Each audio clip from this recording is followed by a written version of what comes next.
la señorita Miriam hizo la presentación, pero muy brevemente, pues aquí complemento algunas cosas. Ya son, en realidad son 10 y un poco más de 18 años ya ejerciendo la profesión. Yo soy ingeniero geólogo de formación, pero a mí me gusta explicar cuando me dicen a qué me dedico. Yo me dedico a trabajar con geociencias aplicadas.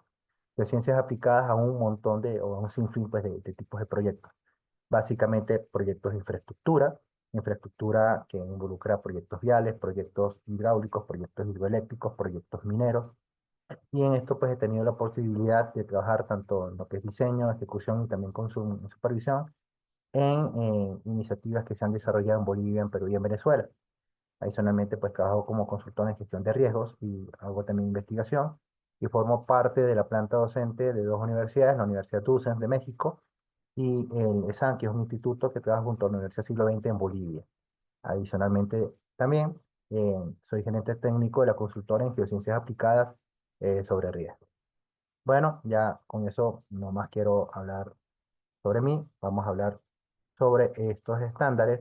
Recuerden que por el chat pueden hacer cualquier comentario, o pregunta.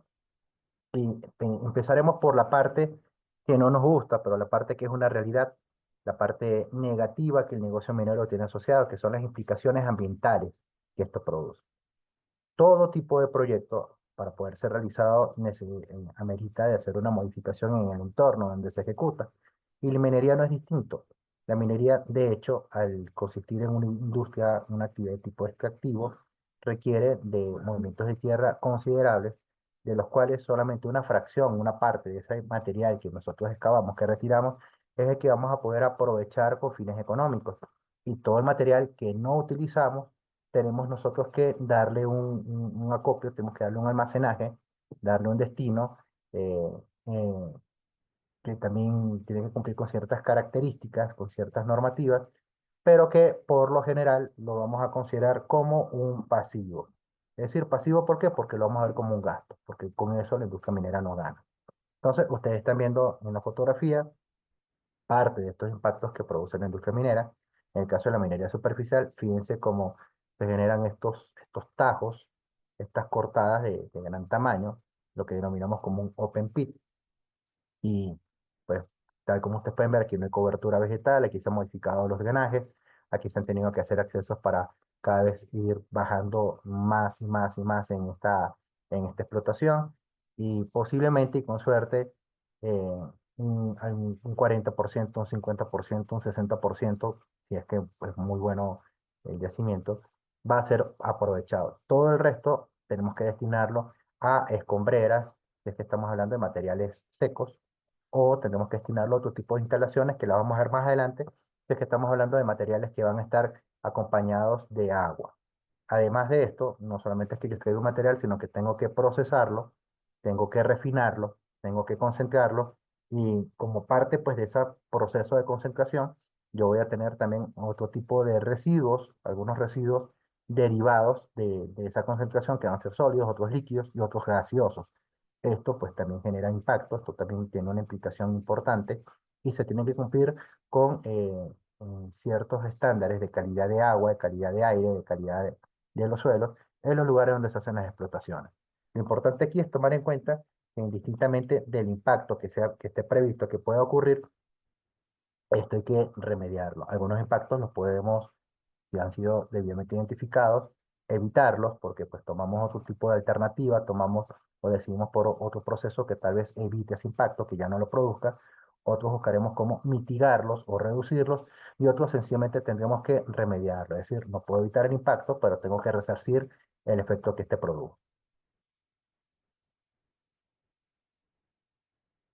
Y tenemos entonces que una característica fundamental de las operaciones mineras es que requieren de muchísima planificación. De hecho, la planificación minera es quizás uno de los elementos eh, decisivos en que una operación sea exitosa o no lo sea. Y si en la minería, si en las labores mineras no planificamos, si no hacemos diseños adecuados, si no hacemos también adaptaciones en función pues, de la información nueva que vamos obteniendo y de nuevas condiciones que puedan aparecer, vamos a tener impactos más allá de las áreas donde estamos haciendo la intervención. ¿Por qué? Porque otra característica que tienen la actividad minera, es que algunos de esos efectos pueden ser transmisibles, es decir, se pueden movilizar, no son efectos estáticos, son perdurables, o sea, se pueden también mantener por mucho tiempo, y son complejos porque pueden afectar a más de un medio o tener también distintos factores que los hacen un tanto más difíciles de manejar. Ven ustedes lo que es el caso del río Pilcomayo, aquí en Bolivia, hacia el sur en Potosí, que este río sigue fluyendo más allá de las fronteras bolivianas y avanza hacia, hacia países al sur, por lo que la alta contaminación que ya este río tiene no se queda en Bolivia. Al río, pues, y a esas aguas contaminadas no le piden pasaporte en la frontera, eso no necesita visa, y simplemente va a trasladarse, generando entonces lo que llamamos un problema, un impacto transfronterizo. Y eso es un efecto pues bastante grave, porque aquí entraríamos en materia pues de la geopolítica, la sociopolítica, donde indicarían, bueno, los habitantes de los países que están al sur, en este caso, por ejemplo, de lo que puede ser eh, en Paraguay, Argentina, pudiesen indicar, bueno, el impacto no se ha producido, o sea, el impacto se está produciendo acá, pero no es aquí donde se están contaminando. Entonces la responsabilidad la tiene Bolivia, porque el agua ya viene contaminada. Bolivia puede decir, bueno, yo estoy tratando las aguas en mis fronteras, no puedo hacer más nada aguas abajo después de que el agua se va. Y eso pues lo que hace es generar, además de rechazo hacia la actividad minera, sobre todo la actividad minera no organizada, a la actividad minera informal, eh, que además pues es más difícil de poder fiscalizar. La actividad minera corporativa no es que no produzca impactos, pero al tener esa figura y al tener un ordenamiento institucional, al tener una representación legal, es más fácil fiscalizarla porque ya tienen a quien asignarle las culpas, las responsabilidades y tienen que hacer la resarcción, cosa pues que no pasa con la minería informal. Entonces, tenemos que la gran mayoría de los relaves, que son los residuos que quedan cuando yo separo el mineral de interés de todo lo que sería el estéril, en función pues de lo que yo esté buscando, van a constituirse en fracciones que están alrededor de los tamaños de los limos y las arenas limosas. O sea, son fracciones que estarían entre las partículas gruesas de menor tamaño y las partículas finas de menor tamaño. Estas se depositan mediante descarga hidráulica, que tiene que acopiar en sitios destinados para ese fin, y una de las características que ellas tienen como representativas es que son de baja compacidad, es decir, son materiales de baja densidad, son materiales sueltos y adicionalmente son materiales muy saturados. Esta saturación implica que al momento pues, en que yo los voy a disponer en una instalación, yo tengo que contener no solamente la fracción sólida, sino también la fracción líquida que ya va a estar impregnada, va a estar concentrada de esas sustancias que mayormente son tóxicas.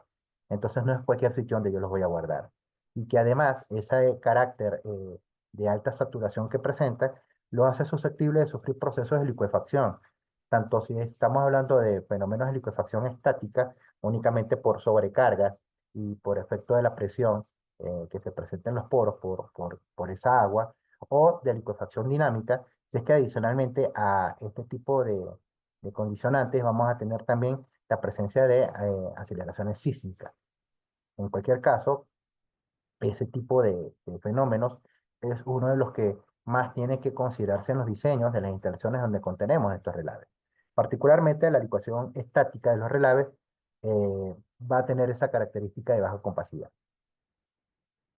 Yo les muestro, bueno, esto que se menciona aquí, ustedes pueden buscarlo, en lo que es este artículo denominado La rotura de la presa de relaves de Brumadinho, que fue una muy famosa por desafortunadas situaciones, represa que en Brasil colapsó recientemente y que produjo adicionalmente pues una alta contaminación ambiental que se extendió por muchos kilómetros, pérdida de vidas humanas.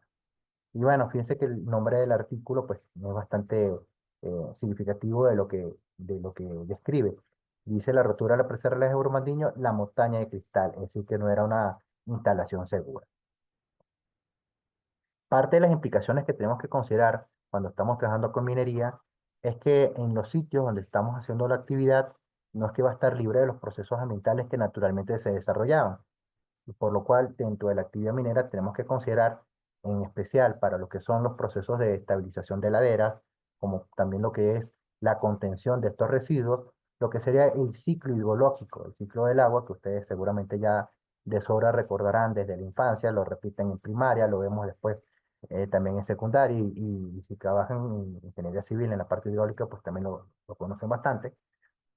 Entonces hay que tomar en cuenta que dentro de estas instalaciones, además del agua que ya contienen nuestros relaves, vamos a tener también aportes que tienen que ver con la lluvia, y en función de donde esté nuestra instalación de relaves, que en este caso no quiero todavía ponerle un nombre porque en función del tipo de relaves puede recibir un nombre u otro. eh, en función pues de donde esté emplazada, también podemos tener eventos de crecidas, torrentes que se produzcan, aluviones que se puedan generar y que todos estos pueden impactar con mi presa. Además que esa agua, si mi estructura de contención de relaves no tiene estanqueidad, no está bien contenida, pues parte del agua también se puede infiltrar al subsuelo. Y esa infiltración puede alcanzar el nivel saturado, recargar acuíferos, y si en la estructura de relaves teníamos material contaminado, pues esa contaminación va a migrar, se va a infiltrar hasta estos cuerpos de agua subterráneos y entonces vamos a tener parte de ese evento transmisivo que les mencionaba. Además de que todos estos aportes superficiales pudiesen ponerme en riesgo también la contención en la medida en que yo no tenga la posibilidad de gestionar esos excedentes de agua. ¿Por qué? Porque puedo tener un fenómeno de rebalse en el cual todo ese volumen se descargue por encima de la corona de mi muro o de mi presa, si es que estamos hablando de una presa de relave, y produzcan su falla. Entonces, hay que tomar en cuenta, siempre cuando se hace actividad minera, muchas veces se tienen una red sismológica local o particular de la propia empresa para estar monitoreando qué pasa con la actividad sísmica, pero también se tiene redes de monitoreo climatológico con estaciones hidrometeorológicas que registran la precipitación, se está también monitoreando los reportes o pronósticos del clima para ver cuándo se puede presentar tal vez una lluvia concentrada, cuándo vamos a tener lluvias importantes y podernos preparar al respecto. Entonces, dentro de lo que serían los procesos mineros, vamos a tener, como tal como los procesos, cosas que ingresan y cosas que salen. A esas cosas que ingresan van a ser elementos influentes y lo que salen van a ser efluentes. Y dentro de los efluentes mineros, que aquí vamos a hablar sobre los fluidos, los líquidos que quedan después de la explotación minera, vamos a tener distintas cosas que los producen. Una de ellas va a ser directamente asociada a las lluvias, que van a ser las escorrentías.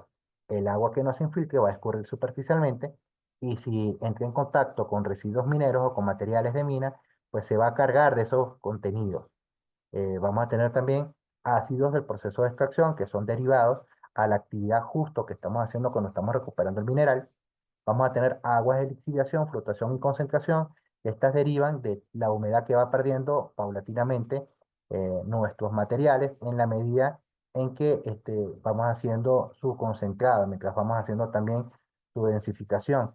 Pero no solamente el mineral o la mena como tal puede generar estos subproductos, también todo el material estéril, y el hecho que sea estéril en términos de que no me representa un beneficio económico el haberlo sacado, sí me puede representar un problema porque ellos también se pueden lixiviar, es decir, el agua en contacto con esos materiales puede producir la concentración de ciertos minerales, de ciertos elementos que se concentren al exterior y que puedan o precipitar o viajar por corrientes de agua y bueno, producir una contaminación en otro sitio. Vamos a tener también efluentes de refinamiento y depuradores de gases o la misma lluvia, las precipitaciones que se infiltran en los depósitos de la mina o en las mismas minas y pueden producir oxidación, hidrólisis, arrastre, con lo cual el agua residual que va a generarse de estos contactos va a ser altamente contaminada. Entonces ninguno de estos fluidos que estoy yo describiendo son fluidos que yo puedo disponer en el ciclo natural, en lo que sean las fuentes naturales de agua al ciclo natural hidrológico. Yo tendría que tratarlos, tendría que hacerles un tratamiento para poder devolverles su calidad. Entonces, con esto, eh, ya ustedes van entendiendo que para poder yo hacer todo lo que es la estimación de los riesgos asociados a las precipitaciones, asociados a lo que puede pasar en una cuenca, incluso los fenómenos de remoción en masa, yo tengo que hacer lo que denominamos un cálculo de balance hídrico, es decir, determinar cuánta agua va a entrar en el sistema y cuánta agua va a salir. Esto es también importante porque si consideramos que para todos los procesos industriales de refinación y concentración, yo también necesito agua, entonces veremos que no solamente como un enfoque de prevención sobre los daños que me puede producir, los problemas que me puede generar el agua, sino también como una previsión para aprovechamiento, yo debo conocer entonces cuánta agua entra, cuánta voy a acceder y cuánta puedo aprovechar. Yo les muestro aquí, en pantalla, este es uno de los tantos documentos donde se hace referencia a todo este tema de cómo se hacen los cálculos de los balances. Esta es una guía internacional de investigación y métodos para los cálculos de balance hídrico de publicación por autoría de la UNESCO. Y esta la pueden conseguir de forma gratuita en Internet. Y básicamente, ¿qué es un balance hídrico?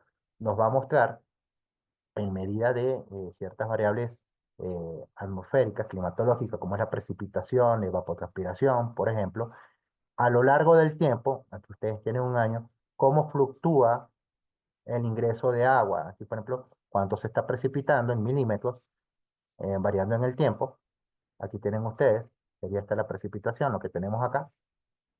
Y entonces ustedes van a poderse dar cuenta con estos datos, que no puede ser de un año, tienen que ser de varios años de observación, por lo general unos 20 años de registro, cuáles son los meses más lluviosos y cuáles son los meses en que no, yo no tengo lluvias o es muy baja. Y en la medida en que la precipitación sea superior a lo que se evapotranspira, o sea, lo que se evapora y lo que se transpira eh, en el terreno, yo tendré escorrentías, voy a tener excedentes, es decir, voy a tener más agua que la que, o sea, se aporta más agua de la que falta. Pero si la evapotranspiración es superior en algún momento, eso implica que voy a tener meses más bien de sequía, donde más bien voy a tener déficit de agua. Ustedes lo pueden ver en esta gráfica que está acá abajo. Fíjense, aquí se presenta la precipitación en esta línea continua y en esta línea de color gris sería la evapotranspiración. Entonces, en lo que es los meses entre enero, marzo, abril, mayo, junio, hay más precipitación que lo que se evapora, por lo tanto aquí tenemos escorrentía. Pero luego, entre junio hasta aproximadamente octubre, se va a evaporar más de lo que ingresa al sistema, por lo cual más bien voy a tener es un déficit. Entonces, si yo quiero hacer un análisis muy general, muy simple, sobre en qué meses del año yo puedo tener un riesgo de pronto de que hayan crecidas de los cauces que están cerca de mi mina o de mi depósito de relaves, ¿hacia qué meses yo estaría hablando? ¿Quién lo dice por acá, por favor?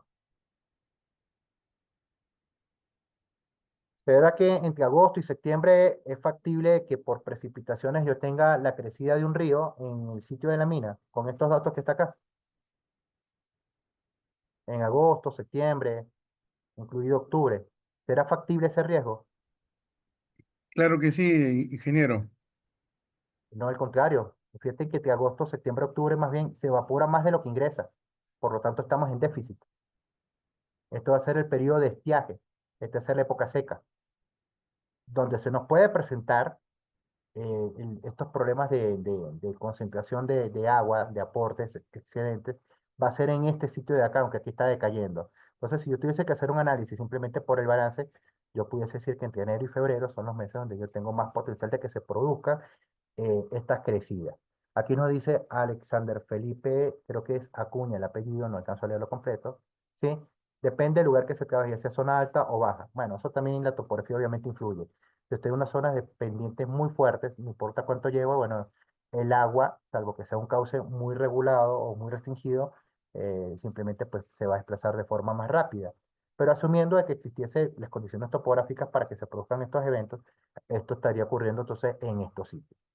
Ahora, adicionalmente, supongamos que ya no estamos hablando de un riesgo, sino que yo quiero ver en qué momento me conviene aprovechar o almacenar agua para mis procesos industriales. Yo también, el balance hídrico me permitiría a mí determinar en qué meses va a ser más factible que yo pueda tener esa acumulación. Fíjate, aquí tenemos dos momentos, entre lo que es enero y marzo, y abril y junio son momentos en donde las precipitaciones son importantes. Y eso es también muy, muy necesario para el momento en que se diseñan las estructuras de contención de relaves. Los relaves en inglés se le denominan tailing. Aquí te ven lo que es, por ejemplo, es un estanque, lo que sería el dique inicial, y aquí están todos los relaves mineros colocados. Aquí hay una playa, que es donde se va a ir produciendo la descarga de los sedimentos de los relaves. Si el punto de descarga está hacia este sitio, entonces, el lugar donde yo voy a tener menor concentración o menor densidad va a ser el sitio que está más distante al lugar de descarga, ¿sí? Porque el agua, pues, se va a movilizar a los puntos de menor densidad. Entonces, fíjense aquí, con este relleno que se está haciendo, con esta altura que se va haciendo a esta estructura, aquí tenemos una cantidad de relaves que ya se acopiaron, luego se hizo una segunda fase en la construcción. Este es el punto de descarga estaría por este sitio, por este lado, ya no en este lugar. Entonces el agua migra hacia la parte que está más distante del punto de descarga y hacia este sitio es donde tendríamos nosotros una mayor concentración de relave. Si tiene una mayor concentración de agua, si tiene una mayor presencia pues de líquidos, el relave, va a meritar que yo tenga, buscar la manera en que yo pueda contener para que esta agua no se me infiltre, no se pierda. ¿Qué es lo que están haciendo acá? Aquí se coloca, por ejemplo, un muro para evitar que eso pase, pero esa infiltración en la medida pues en que va migrando, que puede ir debilitando estos relaves que eran secos, piensa aquí puede producir lo que denominamos una superficie de falla. Y esa superficie de falla puede estar incluso por debajo del pie del dique superior. Que por cierto, este tipo de método constructivo que estamos viendo es lo que se denomina el método constructivo aguas arriba, que ya vamos a ver los problemas que puede tener. Por ejemplo, en Perú y en Chile ese método constructivo está prohibido para las instalaciones de relaves. Ahora veamos cómo se manejaban estos residuos, estos relaves en el tiempo, en el pasado. Históricamente, y aunque ustedes ahorita pues vayan a pegar el grito en el cielo, que son una locura, pues antes se hacía así, todos estos residuos mineros directamente se descargaban al curso de agua que estaba más cerca, así como hacen en las barriadas, donde de pronto el servicio de aseo doméstico no es muy eficiente, que para ellos es más fácil agarrar la basura y tirarla al río porque el río se la lleva, pues así básicamente hacían en el pasado.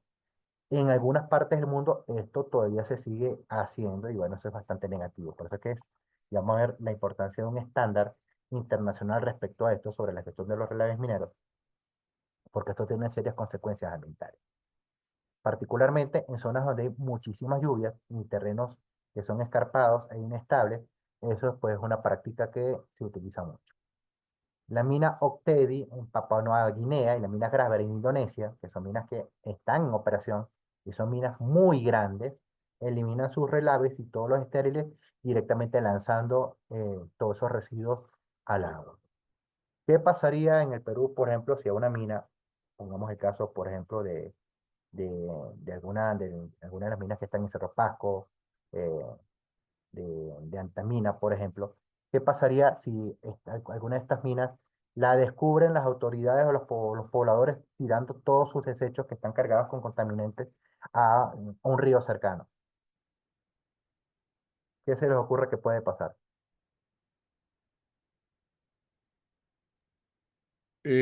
Una contaminación ambiental.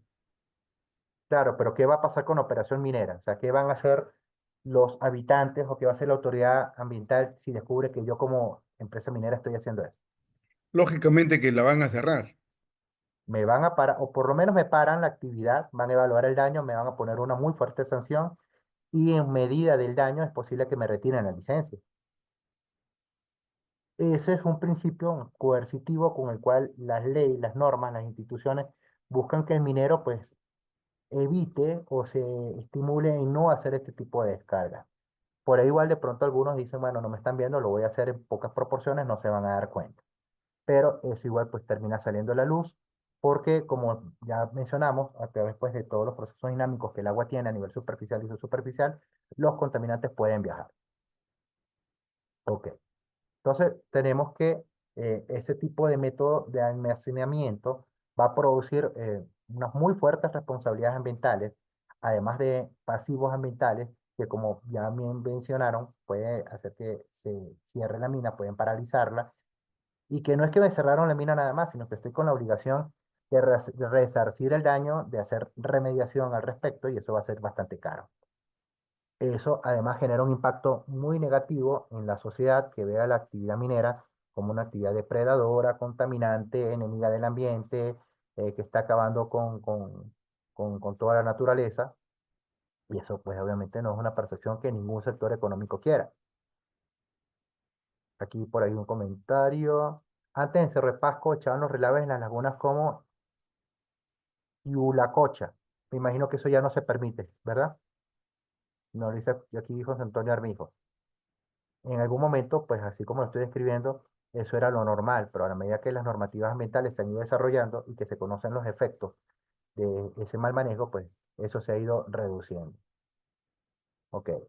Este autor, Martin, nos indica que aproximadamente a principios del siglo XX se reconoció cuál era el impacto de la eliminación de forma no regulada, de forma descontrolada de los relaves, y que dentro de los problemas que se tenía era que se taponaban acequias de riesgo, se contaminaban áreas que están aguas más abajo de los sitios donde estaba la actividad minera, y eso generaba conflictos entre quienes se dedicaban a la agricultura, a la ganadería, incluso en que simplemente habitaban en un territorio y aprovechaban el agua para uso doméstico, y la actividad minera como tal.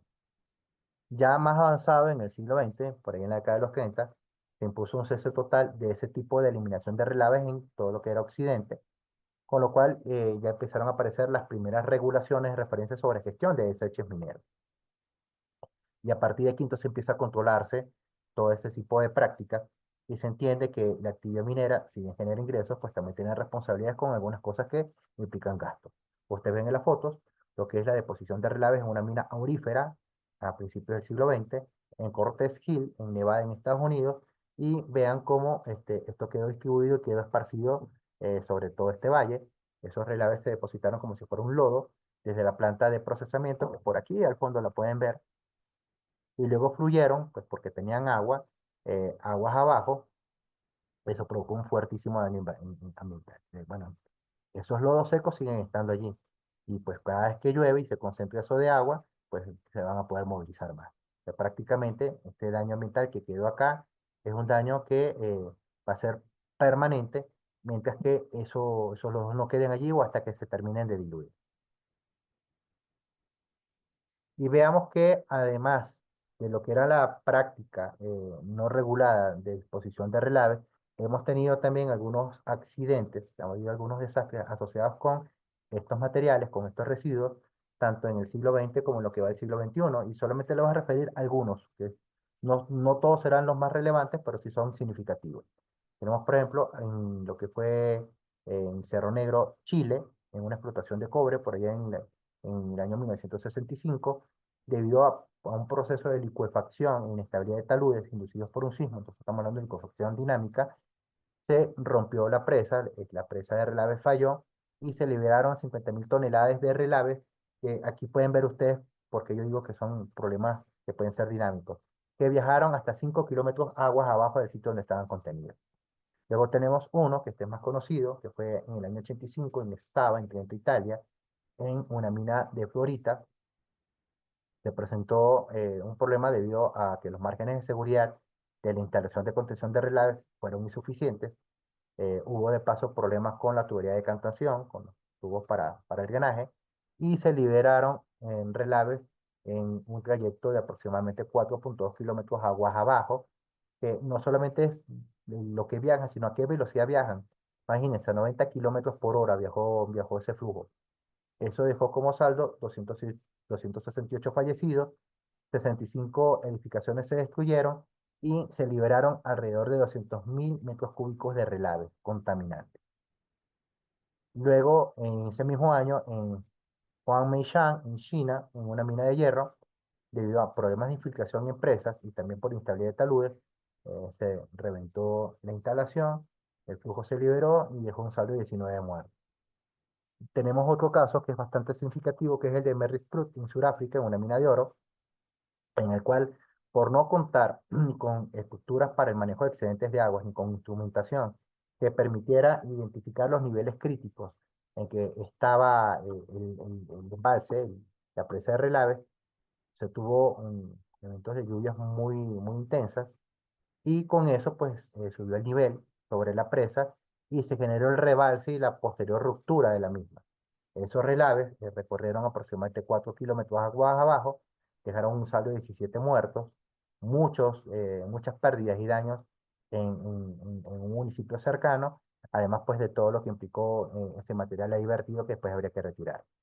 Tenemos luego otros casos, voy aquí ya ir resumiendo, lo que fue la presa de los Frailes en Aznalcóllar, en España. Esta es una falla ya bastante famosa y, bueno, y bastante delicada porque ocurrió en lo que fue el Parque Nacional Doñana en España, hacia Andalucía, en una mina donde se explotaban zinc, cobre, plomo y plata. Debido a problemas en el terreno de cimentación, se rompió la presa, Se vertieron muchísimos metros cúbicos, hubo mucho material dispuesto a lo largo de la zona cercana a la presa, que de paso afectó también a un río, y eso lo vamos a ver un poquito más adelante, afectó también áreas de cultivo y fue un desastre ecológico muy severo. Quizás el más grande que se ha registrado en España. Tenemos luego en Mont Poly, esto es en la Columbia Británica, en Canadá, en una explotación de oro y cobre. Hubo también problemas en el terreno de cimentación. Los relaves llegaron hasta lagos adyacentes. Y vean el monto, esto es una locura de monto. 7,3 millones de metros cúbicos de relaves se movilizaron. Es una de las fallas, quizás la falla más importante a nivel minero en Canadá. Tenemos luego lo que fue la mina San Marco, fundado en Brasil en el año 2015, una mina de la empresa eh, se me acaba de escapar el nombre de la empresa minera. Ya lo voy a recordar, más adelante se lo diré. Y lo mismo pasó en Brasil. eh, Se tuvo en Minas Gerais, años después, en el año 2019, que esta es la mina, la explotación que les mencioné, la ruptura de la represa de Brumadinho, que dejó 270 fallecidos. En el caso anterior, vean el volumen de Vale, es el nombre de la empresa minera Vale. El flujo que se descargó en el caso de Fundado, de la mina San Marcos, 62 millones cúbicos de metros cúbicos de relave, que incluso alcanzaron hasta el mar. Y parte pues, de las contaminantes que se movilizaron tenían arsénico y plomo, que son altamente tóxicos. Luego tenemos, en el caso más reciente, en una mina de diamantes en Sudáfrica, por falla de los muros de la presa, se rompió la presa, los relaves se advirtieron y tuvimos 3 fallecidos, muchos heridos y bastantes bienes destruidos. Entonces, en mayor o menor magnitud, ustedes ven que estas instalaciones no son simplemente pues cosas de tomarlas a la ligera, necesitan un diseño, necesitan una gestión operativa, necesitan estar emplazadas en lugares seguros y sobre todo en todas ellas está asociado el contenido, no solamente es la presa, sino el contenido que tenía. A diferencia de una presa de otro tipo de función, como una presa, por ejemplo, para control de inundaciones, una presa para captación de agua, que se construye en una sola etapa, si se rompe la presa no es que no va a haber desastres, obviamente también va a haber daños, pero esos fluidos que se contienen en esas otras presas no tienen el potencial contaminante que tienen los relaves. Vamos a ver ya con algunas fotografías estos casos. Esta primera es de la presa de Aznalcóllar en España, en Andalucía. Bueno, ustedes ven, esta era la estructura de relaves. Fíjense, bueno, hasta por la coloración ustedes se pueden imaginar lo contaminado que es esto. Eh, Se tuvo el problema en esta presa, los fallos que se tuvo a nivel del terreno de cimentación, y esta fue la zona donde se liberaron los relaves. Y aquí ustedes pueden ver la mancha de todo lo que fue el relave que viajó. Véanlo aquí en esta otra imagen, en esta fotografía cenital. Aquí está la presa de relave, lo que se tuvo, y aquí está indicado lo que fue la zona de rotura, que fue por este lugar de acá, la zona de rotura de la presa. Pueden ver algunos de los efectos que se presentaron, vean el nivel que alcanzó todos estos lodos, todas estas lamas que se recorrieron aprovechando un cauce también que estaba allí, y vean pues cómo contaminó. Luego aquí pueden ver en esta otra foto pues cómo quedaron concentrados los lodos tóxicos en el suelo, y pueden ver la diferencia de coloraciones entre lo que es el suelo no contaminado y el suelo que sí se contaminó. Por cierto, el río que está acá es el río Guardiamar, que fue por donde recorrieron los lodos. Véanlo aquí en esta imagen satelital. Aquí está la balsa de lodos. Este es el punto donde se rompió la presa. Por aquí viene el río Guayamar. Los lodos alcanzaron el río. Y por acá, bueno, se fue todo los relaves. Tenemos también el río Agro, que fue otro que fue también afectado. Y aquí ustedes pueden ver, este río surcaba la zona perimetral de la mina. Aquí está la mina donde se explotaban los relaves. Pueden verlo en este otro bloque diagramático. Aquí está la balsa de Sterling que se tenían, las distintas escombreras que se manejaban. Esta es la explotación minera o lo que se llama el open pit en ese lugar. Aquí teníamos también mucho sulfuro de hierro, que es un compuesto que es bastante delicado debido a que al momento que este se hidrata, sus lixiviados generan lo que se denomina drenaje ácido de mina. Por aquí tenemos otro comentario. ¿Qué propiedades relaves se evalúan para estimar la posible huella de afectación aguas abajo y qué tipo de parámetros se usan para dicha modelación? Bueno, el fundamental es el contenido de agua, el contenido de humedad. Mientras menos agua tenga el relave, menos posibilidad hay de que se dinamice.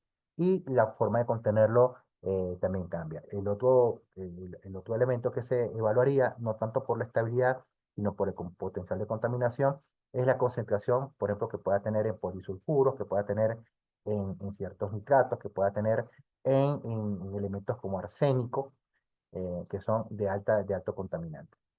Básicamente, para hacer los modelos para estabilidad, interesa es la cantidad de agua que tienen, ¿sí? Qué tan denso, qué tan pastoso es o qué tan fluido. Ven ustedes en esta fotografía que está en la instalación, la presa que falló, y en ese punto donde está la flecha fue donde se generó la rotura. Y en este esquema, pues lo vamos a tener mucho más claro. Bueno, perdón, este ya estamos hablando, aquí ya estamos con otra presa, este es otro caso. Esta es la presa de Brumadinho, la que les mencioné que en el año 2019 falló. Esta seguramente ustedes la habrán visto por noticias y la habrán visto también en videos. Y ahorita les voy a poner un video al respecto para que vean lo intempestivo que esto se produce, pero que antes de que el desastre se materialice, pues hay cosas que no se advirtieron, cosas que se dejaron de atender. Este es Brumadinho, la población, este es el lugar donde está la presa, aquí se produce la ruptura y bueno, fíjense todo lo que el fluido viajó. Lo pueden ver aquí de igual manera, este es el mismo territorio que está acá. Vean cómo del sitio donde se produce la ruptura viajan todos los contaminantes y quedan vertidos a lo largo pues, de todo el cauce de este río que está allí. En esta fotografía vemos lo que fue la dirección que recorrieron los flujos. Vean pues la gran devastación que generó esto. Y esta otra imagen es bastante representativa. Y yo les voy a poner el video. Fíjense, esta era la presa de Relave. Aquí habían unas instalaciones mineras. Aquí, aunque no parezca, estos son relaves mineros, solamente pues que aquí ya se han ido un poco densificando, se ha ido revegetando, pero esto era una bomba de tiempo, y esto de forma intempestiva se rompió y se virtieron todos los relaves allí. Permítanme dejar de compartir la pantalla para ponerles el video, para que lo puedan ver un segundo.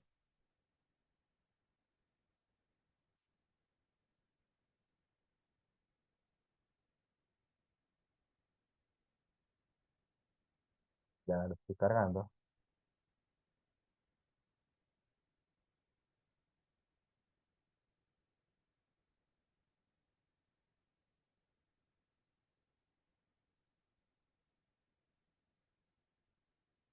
Me dicen si lo pueden ver, todavía no se ve, ¿verdad?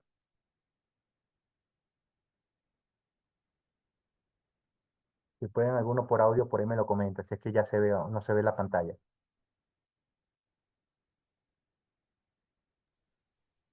No, ingeniero, aún no logramos ver su pantalla. Ok, a ver, ok, ya vi cuál era el problema. Ya vi cuál era el problema. Estaba activando la carpeta que no era. Ahora sí, estoy dirigiendo hacia la carpeta correcta. Bien, cargo el video, comparto la pantalla. Ahora sí, permítame un segundo.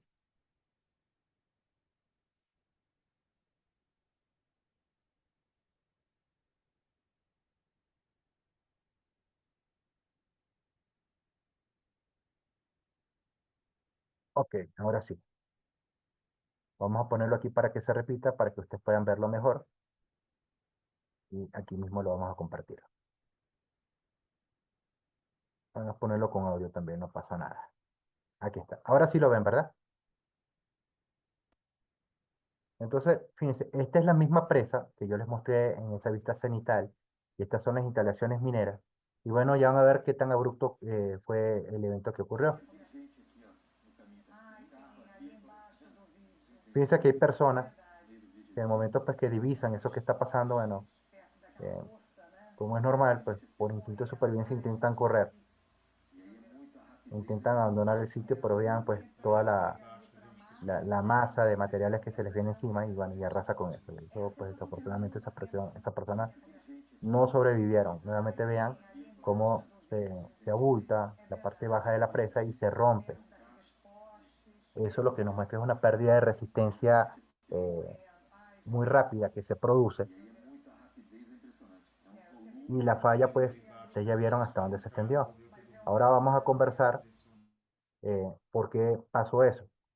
Y con eso vamos a ir apuntando a el porqué, la importancia de los estándares para el manejo de los relaves. Volvemos aquí a la diapositiva.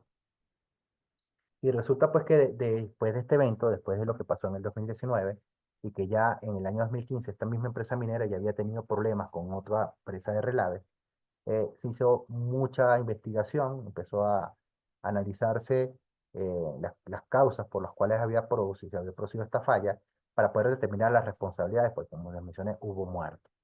Entonces, parte pues de las investigaciones apuntaron a que hubo falta de drenaje de un grupo de expertos. Ellos señalaron que había un drenaje insuficiente y que debido a esto se acumuló agua en la época de lluvias, vean la importancia del balance hídrico, de cuándo es que ocurren las cosas.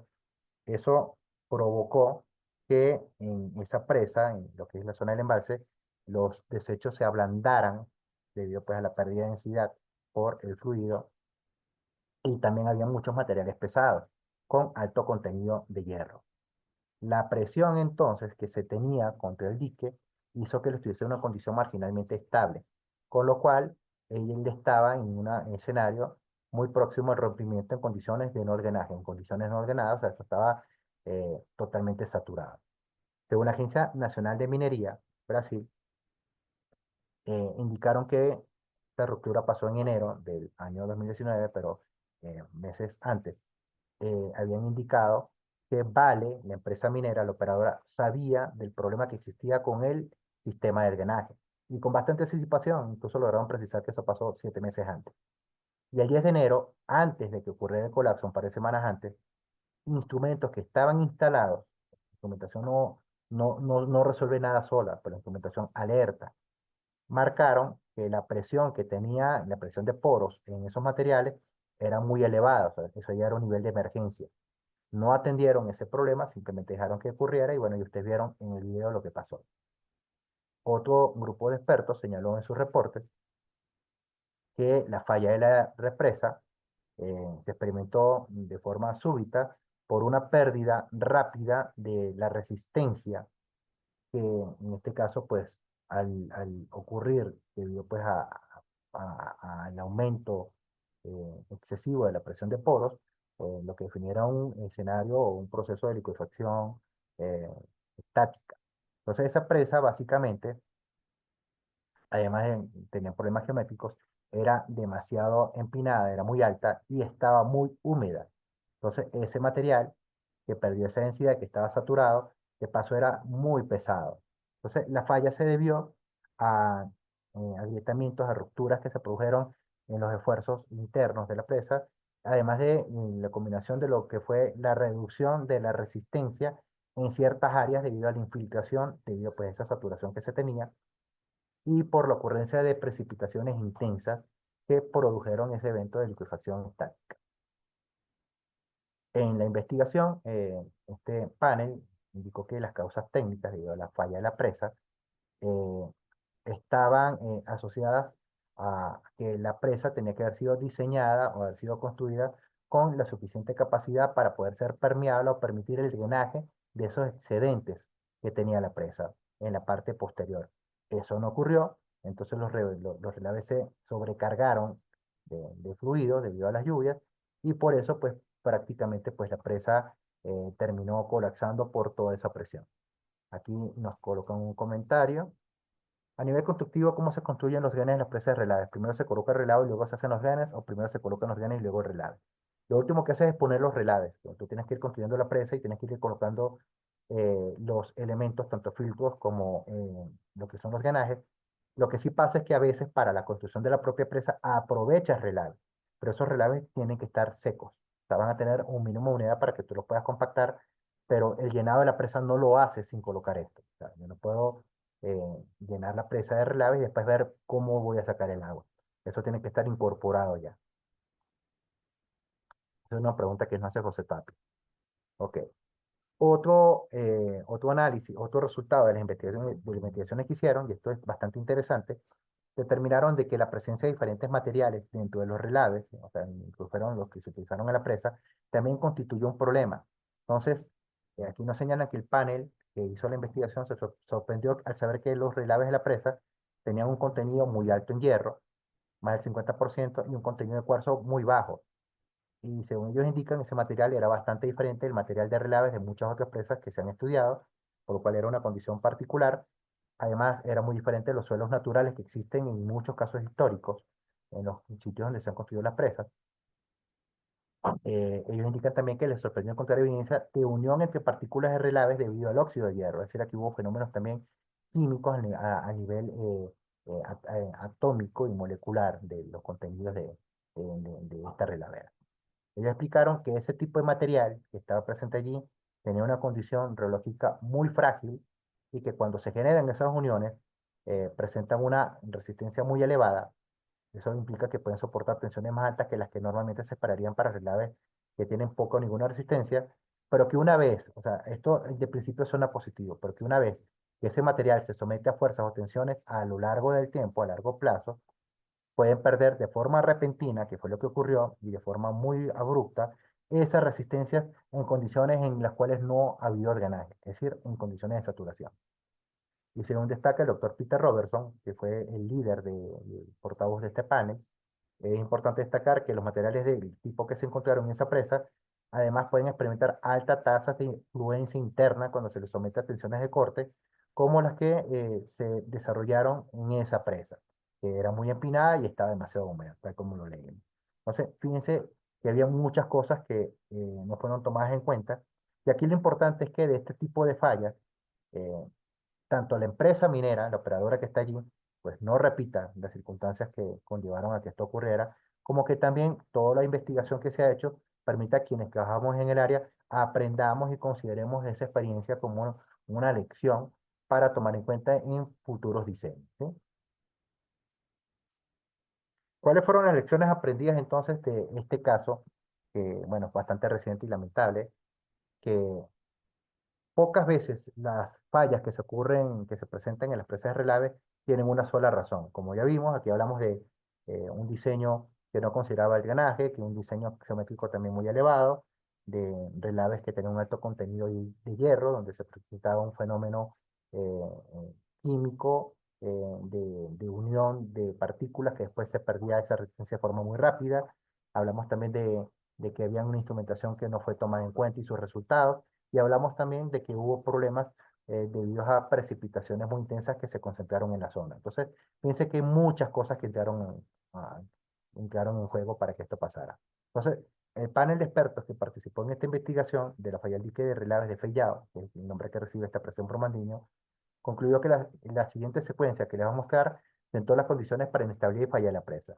Primero, un diseño que resultó con una pendiente empinada construida por el método aguas arriba, que es otra de las cosas que ya vamos a ver. Ese método está prohibido en muchos países y es un método que propende a la inestabilidad de la propia estructura porque los muros que van construyéndose en etapas superiores, en las etapas posteriores, se van apoyando en parte en los propios relaves y eso es algo que no es conveniente. Eso incluso para términos pues, de diseño sísmico es quizás una de las condiciones más precarias que se puede tener. Aquí nos pregunta José Tapia, considerando las lecciones aprendidas en ese caso, para un proyecto actual de presas, ¿qué ensayo nos podría recomendar para identificar esa cementación por óxidos y ver qué tan crítico puede ser? Bueno, eh, termino de leerte estas lecciones y lo voy a mencionar, pero básicamente habría que hacer una caracterización del contenido de los relaves, porque una de las cosas que saltó a la vista a ellos es que estos relaves tenían una concentración de hierro como normalmente no se ve en otros depósitos de relaves, ¿sí? Porque la gestión del agua que se hizo dentro del embalse de relaves, o más bien la que no se hizo, permitió que el agua se acercara a la cresta del dique, lo que resultó en la deposición de relaves débiles cerca de la zona. Entonces, ¿qué pasa con la presa aguas arriba? Ellas se van construyendo de forma sucesiva en dirección contra lo que sería la pendiente, lo que sería la descarga. Entonces, parte del muro, ya vamos a mostrar unas imágenes donde lo van a entender mejor, se apoya entonces sobre los propios relaves y si, tal como menciona allí, el agua se estaba más bien facilitando que se acercara a donde están esos muros, pues esos muros también se debilitaban. El diseño no consideró que las partes superiores de los taludes se realizarían sobre relaves finos de mayor debilidad, por lo tanto eran menos competentes. Una falta de drenaje interno significativo resultó en un alto nivel de agua en el dique, particularmente en el pie, que es peor todavía esa situación. Un alto contenido de hierro que resultó en relaves pesados con unión entre partículas. Esa unión creó relaves rígidos que eran potencialmente muy frágiles y se activaban para que no se drenen. Eso básicamente pues, fue la situación que describe el panel de expertos, que era una situación bastante particular de ese caso. Y finalmente, lluvias intensas y altas durante la estación húmeda que pueden provocar una pérdida de succión, produciendo una pequeña pérdida de resistencia a los materiales no saturados por encima del nivel de agua, dando en conjunto lugar a la liquefacción estática del material. Entonces, vean todas las causas que participaron. Y lo más triste es que todas eran previsibles. Algunas fueron fallas en diseño, otras fueron fallas operacionales, y otras simplemente fue falta de previsión en poder hacer el manejo de los excedentes. ¿Sí? Y aquí viene lo que les explicaba. Esta es la sección transversal de la presa de relaves de Brumadinho y las etapas de elevación que tuvo. Este es el dique principal, con su núcleo, sus espaldones. Y a partir de allí, fíjense que empezaron a realizarse. En una etapa sí se construyó con métodos aguas abajo, donde los otros cuerpos de la presa van es en dirección de la pendiente, o en dirección de, sí, en dirección de la pendiente del flujo, y eso más bien fortalece la relavera. Pero posteriormente las otras capas o los otros niveles, fíjense que fueron construidos ya ni siquiera parcialmente, sino totalmente sobre los propios relaves. Relaves que ya estaban bastante saturados, que no estaban drenados, y por eso fue justamente pues que se produce ese efecto. Fíjense cómo utilizando tecnología DINSAR de satélite Sentinel-1B, se pudo hacer esta observación de las deformaciones previas que se presentaron en esta presa. Aquí en esta escala cromática ustedes pueden ver cómo las mayores deformaciones se presentaron a este nivel superior, que alcanzaron hasta 80 milímetros, hasta que obviamente se perdió la resistencia y se rompieron. Más bien hacia el pie, las deformaciones eran más bajas. Y bueno, y esto es un ejemplo de cómo esta tecnología sí puede incorporar para hacer monitoreo geotécnico y monitoreo sobre la seguridad de este cuerpo de la empresa. Adicionalmente, pues también se hicieron modelos, y vean, y esto es quizá lo más triste, se hizo el modelo de hasta dónde podían llegar los flujos, si es que ocurría un evento con la presa, y fíjense cómo aquí también se representan en lo que es toda esta línea que está acá, el modelo de lo que se esperaba, o mejor dicho, uno es el modelo de lo que se esperaba que iba a ocurrir y otro es la punteada de hasta dónde llegaron, por dónde afectaron. Y básicamente coinciden tanto el modelo que se hizo sobre hasta dónde o qué zonas serían afectadas por la ruptura de la presa, como lo que efectivamente ocurrió. Por aquí me hacen otra consulta. ¿La tecnología de INSAR es igual a la INSAR o varía en algo? Sí tienen algunas diferencias. Pero bueno, permítame avanzar un poco con el contenido de esto porque bueno, aquí se nos va a ir el tiempo, ya tenemos un poco más de una hora y luego si quieren posteriormente a través de Convial yo puedo responderles esas dudas, ¿sí? Al respecto. Ok, con todo lo que hemos visto, estamos viendo pues de que la industria minera no la podemos manejar a la ligera, no la podemos simplemente dejar que se realice sin control. Entonces necesitamos un estándar. Necesitamos un estándar que regule cómo se hacen las cosas, que normalice también los procesos y establezca también controles para esto, por lo cual hay muchos beneficios en que los podemos implementar. Y tenemos que, previo a la década de los 60, los relaves mineros, que ya sabemos que podíamos depositar directamente sobre cuerpos de agua, o en algunos casos en embalses que se sostenían con presas de tierra, y en los cuales no se tenían controles o principios ingenieriles, básicamente, pues no eran seguros y tenían muchas complicaciones o implicaciones ambientales. De eso, pues, la enseñanza que se tuvo fue que aplicando ingeniería y haciendo diseños más no conservadores, pero diseños más lógicos que consideraban la relojía de los relaves como el emplazamiento donde se construían las presas a partir de los años 60, entonces aquí ya empezó a haber un avance y hubo una mejora en la seguridad de las presas. En la década de los 60, el señor Earl Klum, que bueno, este nombre tal vez lo conozcan, es una de las empresas consultoras y operadoras mineras más importantes a nivel mundial, reconoció que aplicar tecnologías pensadas para las presas de agua en el diseño de las presas de relave, que bueno, las presas de relave se calificarían como lo que denominamos presas de materiales sueltos, y las presas de agua, las que no son de fábrica, las que no emplean hormigón, básicamente son lo mismo, son presas de materiales sueltos. Usar entonces la tecnología y los conocimientos que teníamos en las presas de materiales sueltos era útil y era viable en las presas para relave. Y esto lo empezó a aplicar en minas de cobre de alto tonelaje en la Columbia Británica, con lo cual entonces empezó a hacerse un desarrollo particular de lo que es la ingeniería para las presas de relaves mineros.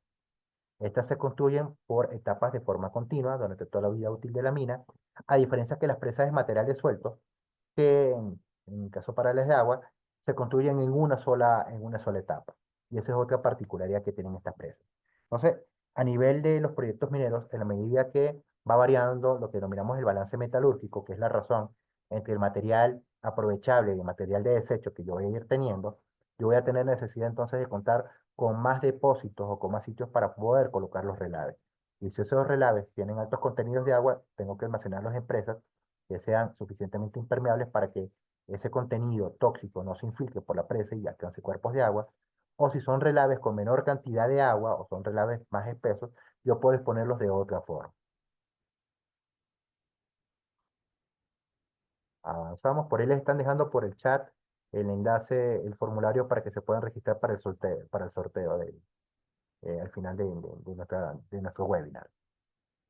Entonces, en agosto del año 2020, hace muy poquito, el Consejo Internacional de Minería y Metales, o como se conoce el ISMM, y el Programa de Naciones Unidas para el Medio Ambiente, el PNUMA, además de otra iniciativa denominada Principios de Inversión Responsable, lanzaron conjuntamente lo que fue el primer borrador que ya se revisó y ahora está publicado así con una versión final del primer estándar global para la gestión de relaves, que ustedes lo ven aquí en su versión en español.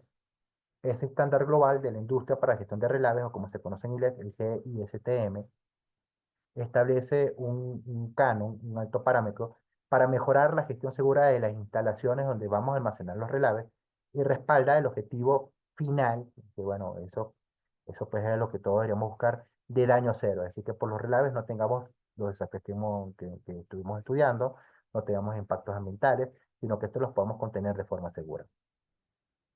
Ese objetivo final de daño cero está orientado hacia las personas y hacia el ambiente y por tanto establece una tolerancia cero para fatalidades humanas. Exige que todos los operadores mineros que asuman responsabilidad en este tipo de actividades prioricen la seguridad de las instalaciones de relave a lo largo de todas las fases del ciclo del proyecto minero, y eso va a incluir tanto el cierre como el poscierre de la mina y de la instalación de contención de relave.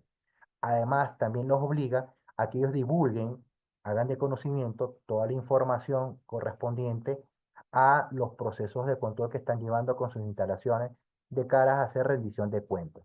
A esto tengo que mencionar, hay un convenio internacional llamado el Convenio de Escazú, que además de proteger a los defensores ambientales, también obliga a los países y a los proyectos que se desarrollan en esos países a hacer pública toda la información relativa a los impactos ambientales y controles ambientales de los proyectos. Y esto incluye obviamente a la minería.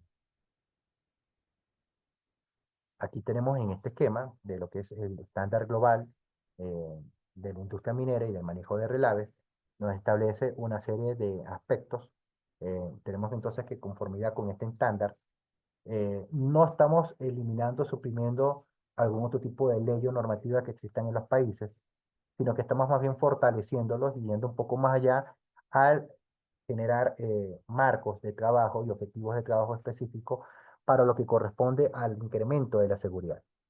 Entonces se espera que todos los operadores cumplan con los requisitos que establece el estándar, siempre que no vaya en contra de alguna normativa local. Entonces, fíjense, aquí tenemos algunos aspectos que nos menciona, por ejemplo, lo que es las comunidades afectadas o que pueden ser afectadas, un conocimiento básico integrado, lo que implica el diseño, construcción, operación y monitoreo de las instalaciones de relave, y aquí es donde están más los aspectos técnicos, contenidos, lo que corresponde a la gestión y gobernanza de estas instalaciones, lo que es los planes de respuesta y la recuperación a largo plazo, y todo lo que son los compromisos para acceso a la información y descargo público pues, de todas estas cosas.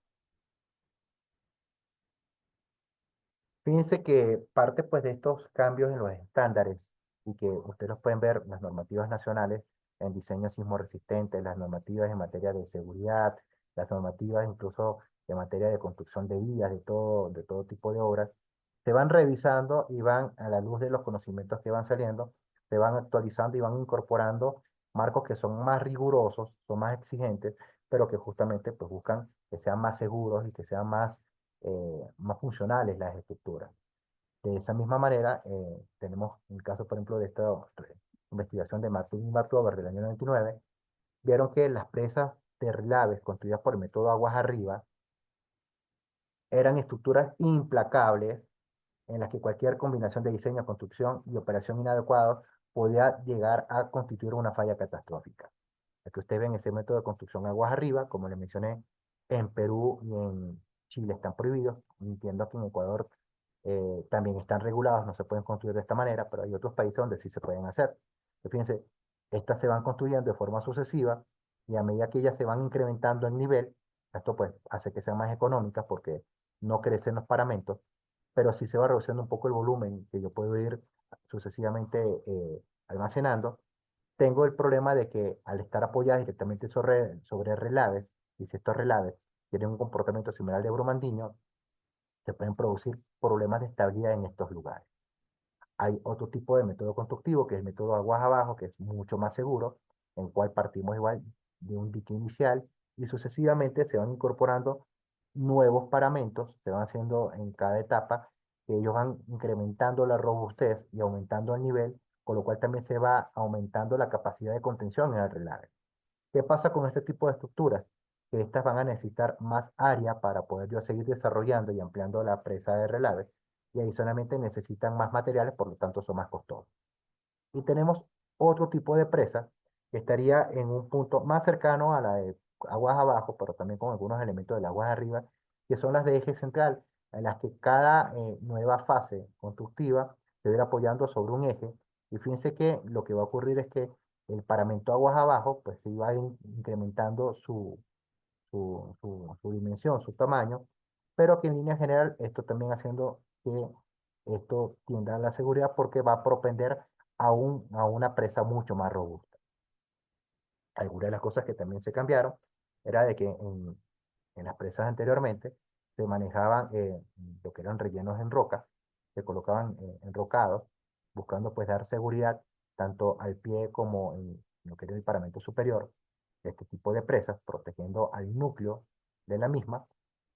Esto se fue cambiando y ahora se colocan materiales o rellenos un poco pues más generales. Igual se coloca una protección de escollera o de material más granular, pero más hacia la parte externa, o sea, no directamente apoyada sobre el núcleo.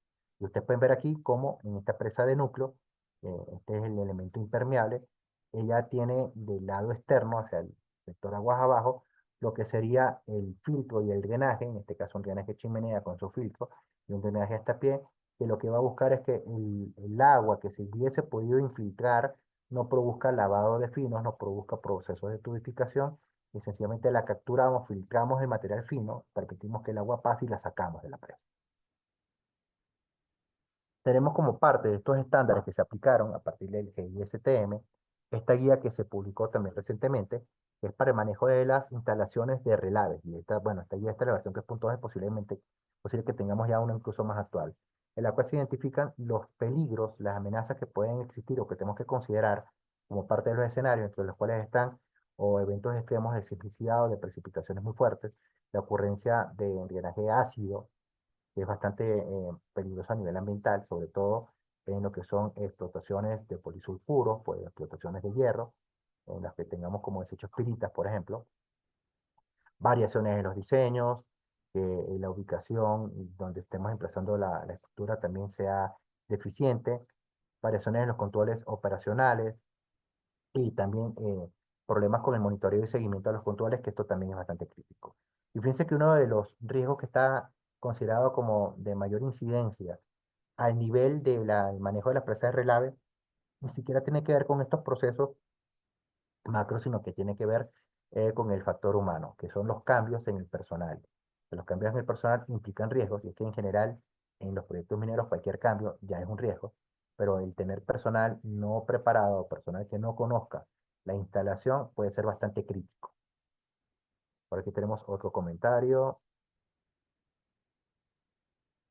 Pregunta si se enviará el material de la conferencia. No tengo inconveniente en compartirlo, pero preferiría más bien que aprovechen pues el tiempo para que podamos interactuar. Nos pregunta José Tapia, otra consulta más, para la arcilla que forma parte del núcleo arcilloso de una presa, ¿existe algún rango recomendable de índice plástico, quizás para evitar fisuramiento de algún tipo de problema? Hay estándares, de eso también podemos compartir. Hay una guía que yo les puedo pasar con este material si quieren, de la FEMA, que es la Agencia Norteamericana de Manejo de Emergencias, donde podemos ver todos los criterios que se manejan para tanto el material de filtros como de los drenajes, pero sí hay criterios, obviamente hay características granulométricas, características reológicas del material. Por ejemplo, no podemos utilizar eh, arcillas que tengan una capacidad de intercambio catiónico muy alta, porque eso implica que pueden ser arcillas expansivas, ¿sí? Bueno, permítanme avanzar.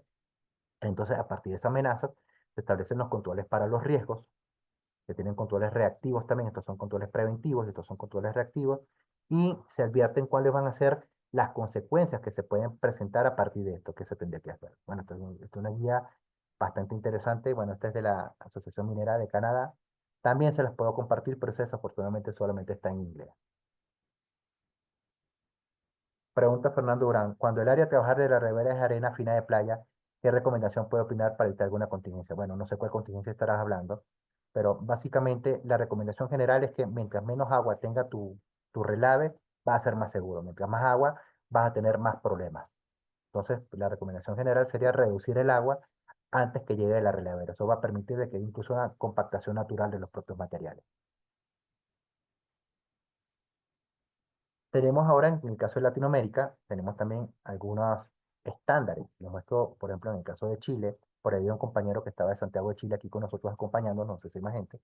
Importante que sepan, esta guía del año 2018 de estudios normativos internacionales, de diseño, construcción, operación, cierre y poscierre de depósitos de relave, tiene información bastante útil. Fíjense en el capítulo tercero de esa guía de la concentración de minerales, en su artículo 77 nos habla sobre las plantas de concentración y nos dice que las plantas de concentración de minerales sulfurados u oxidados y depósitos de relave tenemos que tener controles para el manejo de las emisiones de material particulado en las diferentes etapas de proceso, el control y manejo de reactivos, priorizar uso de sólidos contenidos en los relaves para optimizar el área de exposición final, es decir, reducir el agua, priorizar la recirculación del agua contenida en los relaves al proceso de beneficio, es decir, que esa agua que estamos sacando no es que la vamos a botar, la podemos reaprovechar dentro de los procesos de la propia mina y la planta refinadora.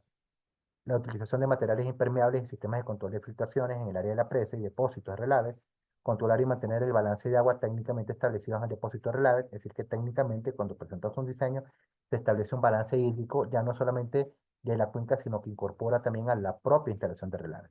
El control de derrame en general y limpieza de los mismos, y esto importante, está prohibida la construcción de presas de relave con el método de aguas arriba, por toda esta experiencia que hemos visto. En Perú, el Decreto Supremo número 40/2014, que todavía está vigente, prohíbe expresamente la construcción de presas de relaves por el método aguas arriba, así como la disposición en cuerpos de agua submarinos o continentales de desmontes, relaves u otros desmontes sólidos de la actividad minera. Tenemos también esta guía, este manual de mecánica de suelos del Semarnat en México, sobre instrumentación y monitoreo del comportamiento de obras hidráulicas, donde también hace algunas consideraciones sobre el manejo de este tipo de estructuras. Yéndonos a Colombia, ahí también tenemos una propuesta de estándares, es una propuesta de alineamientos técnicos de política y buenas prácticas para estandarizar los procesos relacionados con presas de relave, y tenemos procesos asociados al ciclo de vida de la mina, líneas estratégicas para ello, que van desde la concepción del proyecto, planificación, diseño, construcción, operación y construcción progresiva de este tipo de estructuras, cierre y poscierre, como también tenemos líneas que son transversales, es decir, que estas se van a tener en todos los procesos y en todas las etapas. El monitoreo y vigilancia, mantenimiento, la economía circular, que vamos a hablar un poquito de ella en unos momentos, la gestión del cambio y la gestión del riesgo. Entonces, fíjense que de esto pues se establecen ciclos con acciones, indicadores, recomendaciones para cada una de estas actividades, de forma de buscar pues de que sean las mejores prácticas y los mejores modelos de gestión que tengamos respecto a la seguridad y operación de este tipo de estructuras. Aquí tenemos, esto es contenido de esa misma propuesta respecto a lo que es el manejo y la gestión.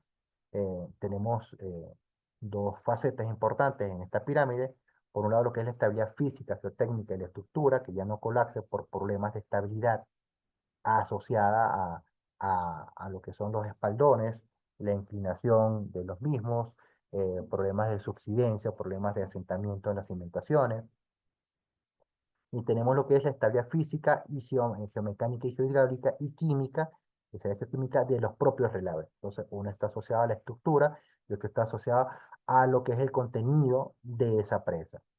Y al respecto, fíjense, aquí tenemos una serie de elementos que, si ustedes lo revisan punto a punto, les van a dar todas esas características, todos esos recomendaciones, que bueno, aquí lo podemos ver del lado derecho, que cada uno de estos lineamientos nos van a definir componentes, nos van a decir qué información necesitamos para poder realizar esa actividad, qué alcance tiene y cuáles son las actividades asociadas. Les pongo como, por ejemplo, aquí los lineamientos que se manejan: caracterización asociada a la estabilidad física de la presa o depósito, estabilidad física y química de los relaves, que sería justamente donde estamos en este punto. El lineamiento 2, realizar el avistamiento, transporte y descarga de los relaves y cómo se va a hacer. Lo usual, lo lógico es que las presas de relave están en una cota inferior a la planta de refinación, con lo cual se puede aprovechar incluso el sistema de traslado por tubería sin necesidad de hacer bombeo para que se puedan hacer las descargas. El tercer lineamiento habla sobre el porcentaje de humedad de los relaves almacenados en la presa de depósito, y esto es clave.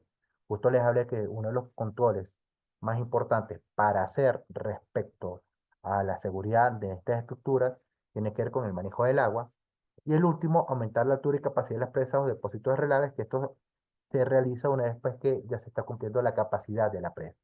Ahora, ¿por qué creen que es importante siempre ir previendo las necesidades de aumentar el tamaño de la presa? ¿Cuál creen ustedes que es la razón? Ya estamos prontos a terminar. ¿Cuál creen que es la razón? La razón es bastante sencilla, porque si ya yo no tengo dónde contener relaves, pues simplemente yo tengo que parar la planta, porque no puedo seguir explotando mineral.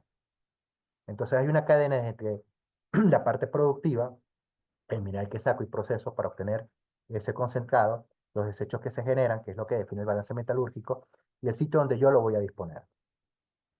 Entonces, respecto a la necesidad de un estándar y los beneficios de su implementación, es importante que siempre tomemos en cuenta el tener lineamientos claros para los diseños, no pueden haber ambigüedades, el mejoramiento de las prácticas constructivas, y de esto vamos aprendiendo, y desafortunadamente aprendemos también de los fallos que se van cometiendo, la agilización de los procesos de monitoreo, que tienen que ser permanentes y frecuentes, la optimización de los costos, porque hasta ahora, y ya en la parte que viene del webinar, les voy a mostrar que lo que era considerado como pasivos, porque esas presas de relaves, esos tanques de relaves mineros, esos depósitos, no generaban ningún beneficio económico, eran gastos, o así se entendía hasta no hace mucho tiempo. Hoy día ya vamos a ver, y lo vemos en la siguiente lámina, que ya no necesariamente son gastos, sino que ahí también se puede obtener beneficio.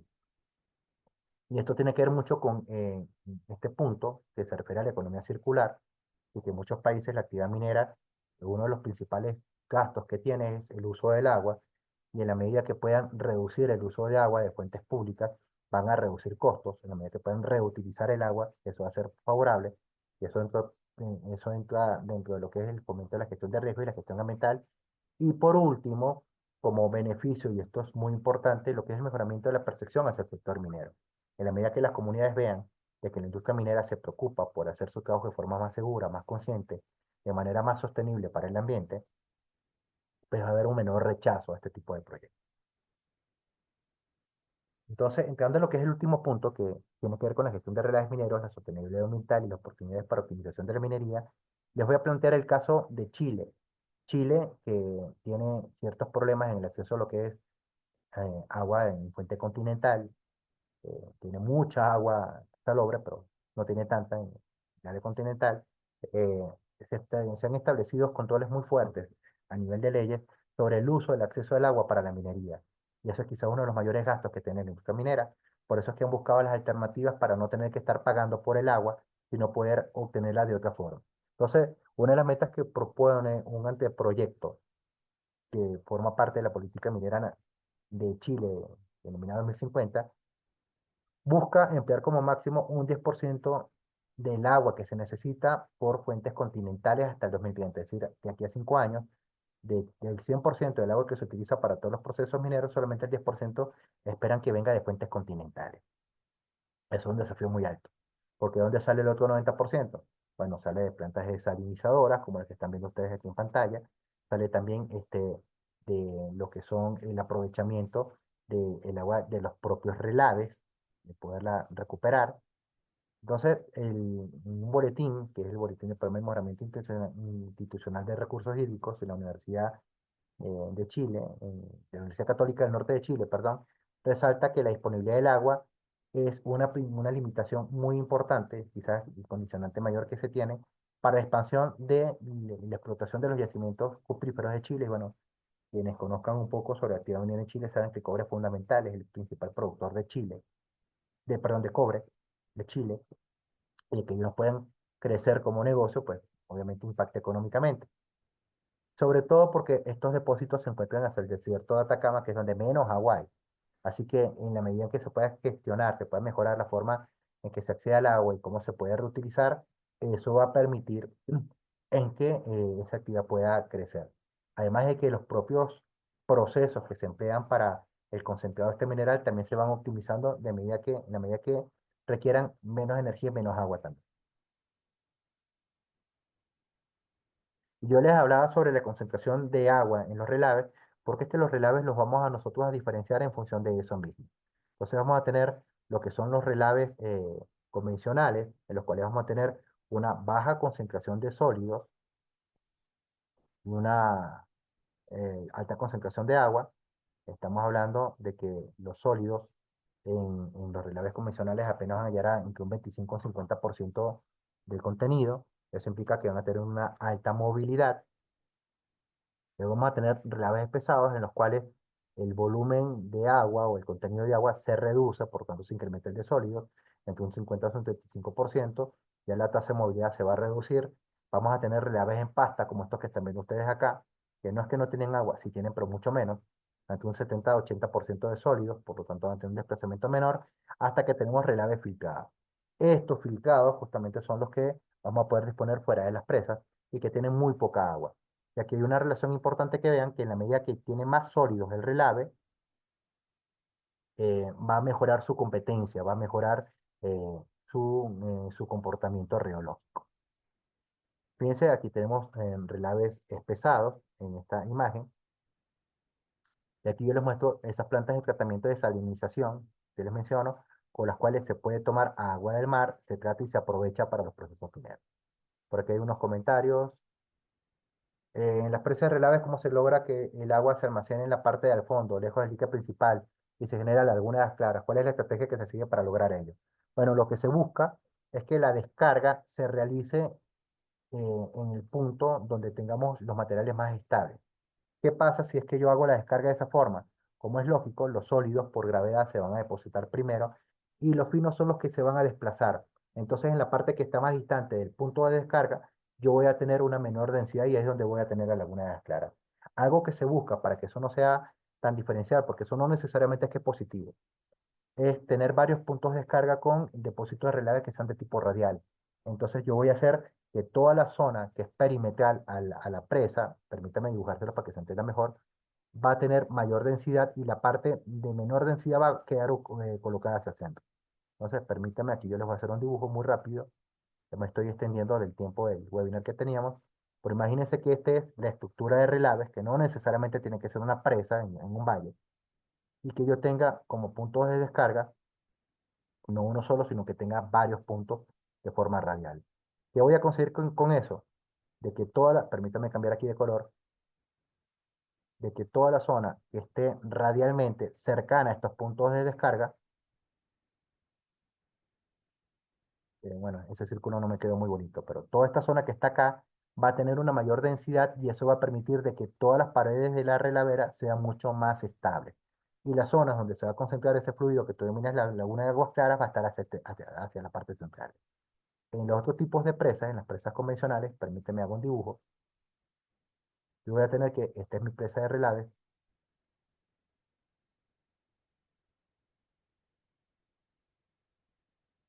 y yo tengo que, bueno, esta es toda la zona donde están los relaves contenidos. Toda esta zona que yo les voy a dibujar, asumiendo pues que la descarga está en este punto, esta es la playa de descarga, que puede ser por tubo o directamente por descarga por máquina. Esta zona de aquí es donde se va a acumular todos los residuos que son más pesados, los más densos. Por tanto, pues aquí va a haber mayor densidad. Y en la medida en que yo me aleje de este sitio, en la medida que yo esté más distante, entonces hacia acá, lo que es toda la superficie de relaves va a tener más o menos esta tendencia.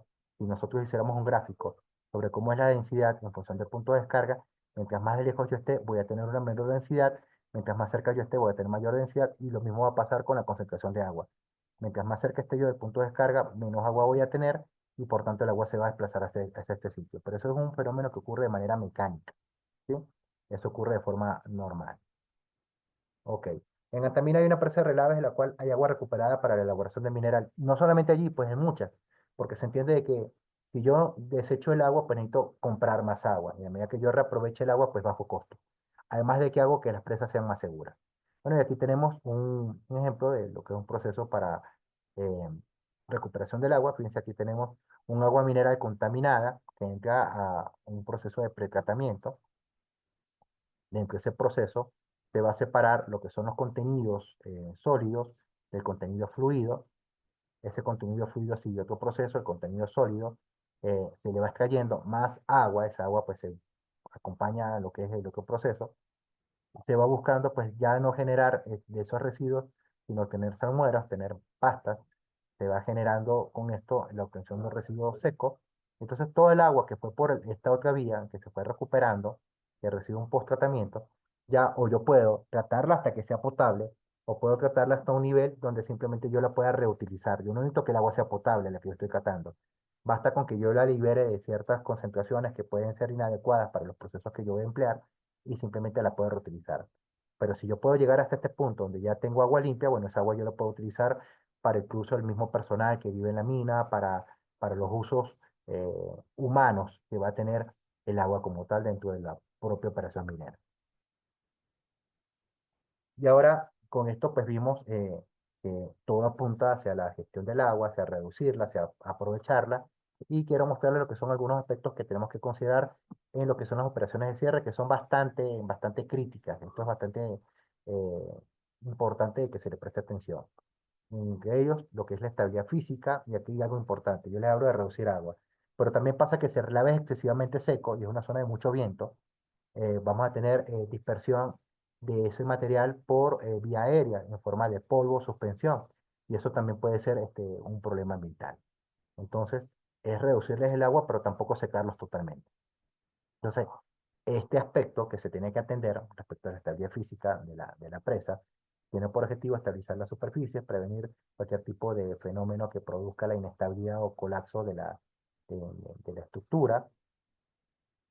Hay una serie de métodos de control que se consideran, como por ejemplo es revegetar no con cualquier especie, sino con alguna especie que no sea de sistemas radiculares profundos, pero que prevengan la erosión, para que no se debilite el paramento aguas abajo de la presa. Eh, en algunos casos, también el manejo con drenajes, establecer zanjas, bermas o algún tipo de estructura que me permita hacer la recuperación del agua. Se establecen condiciones para monitoreo, lo mismo para el caso de la estabilidad química, y esto ya va directamente con el relave y en algunos casos con el relave que forma parte de la presa, controlar lo que es el lixiviar los metales pesados para que no se me produzca drenaje ácido ni de rocas ni drenaje este, ácido convencional. De esto hay una guía que es la guía CAR que habla sobre todo este tema de los drenajes ácidos. Hay que mantener la calidad del agua, controlar las reacciones químicas que ocurren entre los materiales. Hay que ver también la compatibilidad de los relaves que estamos colocando, porque cuidado que estamos utilizando relaves de distintas fuentes y al momento en que nosotros los colocamos o generamos una reacción química peligrosa. Eso es también importante tomarlo en cuenta. Como parte de los controles, bueno, hay que tomar muestras de los materiales, se van haciendo análisis, se van haciendo monitoreo también de los cuerpos de agua superficial, entre otros pues de los controles que se tienen que hacer. Tenemos entonces, producto de toda esta iniciativa que se hizo pues con el estándar para el manejo de relaves, que se estableció también un protocolo de gestión de relaves que maneja la premisa del Towards Sustainable Mining, que significa hacia una minería sostenible, y que va a establecer un conjunto de criterios para las empresas en las cuales nos indican o nos demandan mayores compromisos asociados a la gestión de relaves, implementar sistemas de gestión de relaves que busquen una orientación de la industria para gestionar los relaves de forma sostenible y ambientalmente responsable, que se desarrollen planes de contingencia, planes de emergencia, y además pues se prevean pues lo que serían la atención y los procesos de remediación, y asignar personas capacitadas, aptas para lo que es la dirección y gestión de estas iniciativas, que se haga una revisión anual para asegurar la efectividad de los sistemas y estructuras de lo que es la gobernanza de la empresa, el gobierno corporativo y sobre la gestión de relaves. Y por último, gestionar riesgos y mejorar el desempeño mediante el diseño e implementación de un manual que define competencias, limitaciones, responsabilidades, planes. Esta guía, este protocolo establece indicadores de desempeño, los cuales nos van a proporcionar información cuantitativa sobre el cómo estamos haciendo el trabajo, sobre qué tanto nos estamos acercando a las metas que estamos cumpliendo o que buscamos cumplir, y nos dan también recomendaciones para poder hacer adaptación de estos planes. Entonces, un pilar que tiene este protocolo, este estándar, es lo que denominamos la mejora continua, que ustedes seguramente sus empresas habrán escuchado de los procesos de mejora continua, que la mejora continua no termina nunca, todo es perfectible, todo eso es sujeto a revisión, a controles. Entonces, eso como tal constituye un proceso en el cual vamos a ir implementando mejoras incrementales y progresivas para que obtengamos un mejor desempeño ambiental y un mejor sistema de gestión en general. Esto va a incidir, aunque ustedes no lo crean, en economía. Adicionalmente, y ustedes habrán escuchado de los Objetivos de Desarrollo Sostenible, los ODS que cumplen como agenda su meta, o bueno, no cumplen como una meta, pero cumplen el tiempo para el cual estaban destinados en el año 2030, pues resulta que cuando seguimos este protocolo de gestión de relave, aunque no lo sepamos, estamos trabajando con los Objetivos de Desarrollo Sostenible a la vez. ¿Por qué? Porque estamos promoviendo entornos de trabajo seguros, con los cuales se garantiza que los sistemas de gestión de relave respalden la identificación y respuesta a peligros potenciales. Eso influye en lo que es innovación en infraestructura y reducción de riesgos también. Se desarrolla una infraestructura confiable y resiliente para garantizar una gestión de relave segura y responsable, incorporando tecnología y procesos industriales ambientalmente racionales. El objetivo 6, que habla sobre mejorar la calidad del agua y proteger ecosistemas relacionados con el agua, minimizando la liberación de productos químicos y materiales peligrosos, porque vamos a trabajar más bien en ciclo, en reaprovechamiento.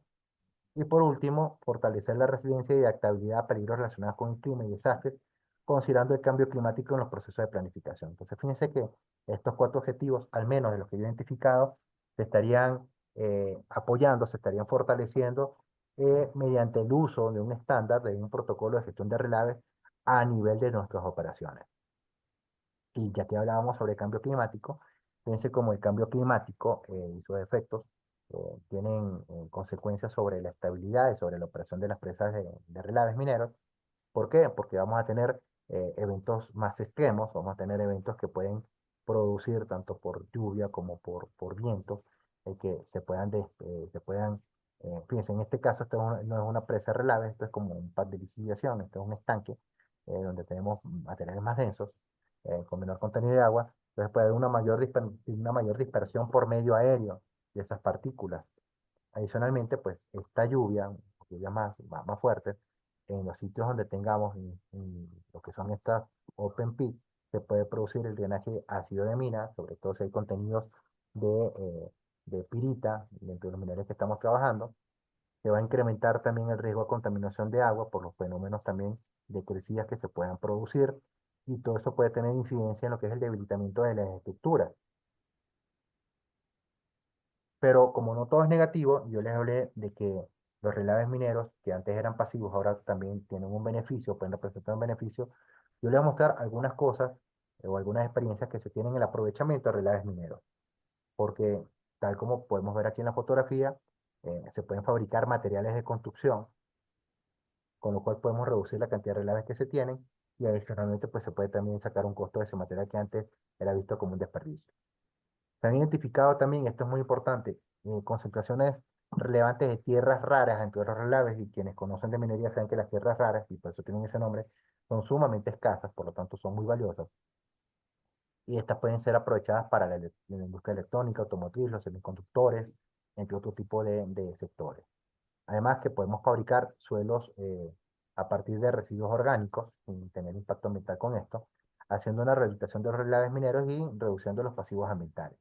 Podemos también corregir la acidez en suelos agrícolas en los que no tengamos elementos carbonatados, no tengamos materiales con pH alto, si aplicamos a ellos relaves procedentes de material dolomítico, con el cual vamos a hacer la neutralización de ese pH ácido. En el caso de que la dolomita tenga grados entre 14 a 20% más o menos de óxido de magnesio, lo podemos usar como un acondicionador de suelos. Si esta dolomita tiene por lo menos un 90% de carbonato cálcico o de carbonato de magnesio, se puede utilizar como fertilizante también. También se puede utilizar como fundente en procesos siderúrgicos. En algunos casos, los materiales provenientes de relaves se pueden emplear para fabricación de vidrios y pinturas. Y también se está haciendo la evaluación para fabricar ladrillos y baldosas ecotecnológicos con esto. Entonces, fíjense que incluso si ustedes tienen relaves y a ustedes no les interesa hacer el aprovechamiento de los mismos, por ahí los pueden vender a quien sí los pueda aprovechar como una fuente, tanto para hacer minería secundaria a partir de los residuos que están allí, como para aprovechamiento de los tales como lo que les estoy mostrando. Y aquí hay una experiencia para que no digan en que yo estoy hablando sin fundamento, que no hay evidencia al respecto ni experiencia. Fíjense como investigadores de la Universidad de Chile transformaron relaves de cobre en materiales de construcción. Esa iniciativa logró producir ciertos materiales empleando relaves desde áridos hasta cementos, eh, además de pasar también por bloques, elementos estructurales, e incluso hoy día que se está manejando la impresión 3D, materiales para la impresión de viviendas. Por otro lado, fíjense que hay iniciativas como esta que está, o que fue propuesta por la cooperación alemana, para reaprovechamiento de relaves abandonados. Esto se hizo en Perú, en Puno específicamente. Y bueno, esto en el año pasado pues se hizo toda esta experiencia donde se mostraron varias propuestas para poder hacer el uso sustentable de esos recursos. Tenemos otro ejemplo, esto en la publicación Rumbo Minero, en American Mining, nos muestra un estudio sobre aprovechamiento de relaves mineros por la Universidad Nacional Mayor de San Marcos, que ganó un premio nacional de investigación. Y esto es reseñado por esta otra publicación minera de Chile, que habla sobre la oculta riqueza que existe en Chile bajo los relaves mineros. Y fíjense lo que nos mencionan acá, que si Chile aprovechara los 16.000 millones que tiene de toneladas en relaves mineros, pudiese aprovechar o pudiese recuperar a partir de ellos altas concentraciones de cobalto que están en él. Por eso es que tal vez si yo exploto oro, yo el cobalto lo veo como basura en mi relave, pero si es que yo quiero explotar adicionalmente a esto el cobalto, pues voy a tener una mina ya con el concentrado disponible al aire libre, ¿sí? Entonces, esas son algunas experiencias que quería mostrarles respecto a esto. Y ya con esto, estimados participantes, yo termino lo que es el webinar y quiero compartirles esta reflexión que dice que no toda experiencia es necesariamente buena, por lo que tenemos que aprender solamente las mejores prácticas, que son aquellas de uso más generalizado en las compañías más competitivas y por tanto más rentables. Esto lo dice el señor John Dixon. Le dijo igual aquí mis datos de contacto y pasamos ahorita si estuviese alguna consulta, por favor, que me las puedan manifestar.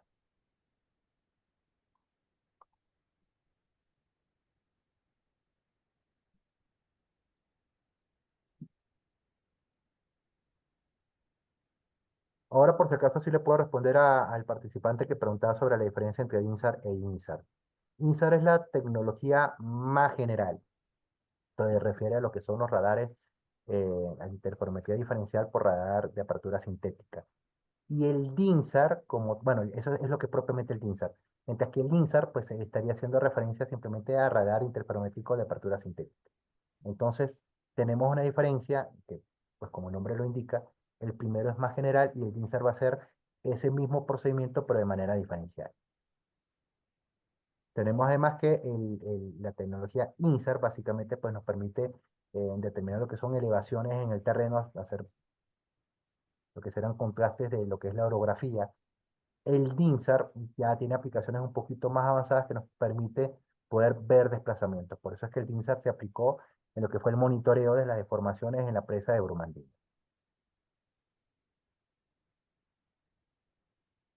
Quedo al tanto entonces, por favor, si es que hay alguna consulta, hay alguna pregunta, algún comentario.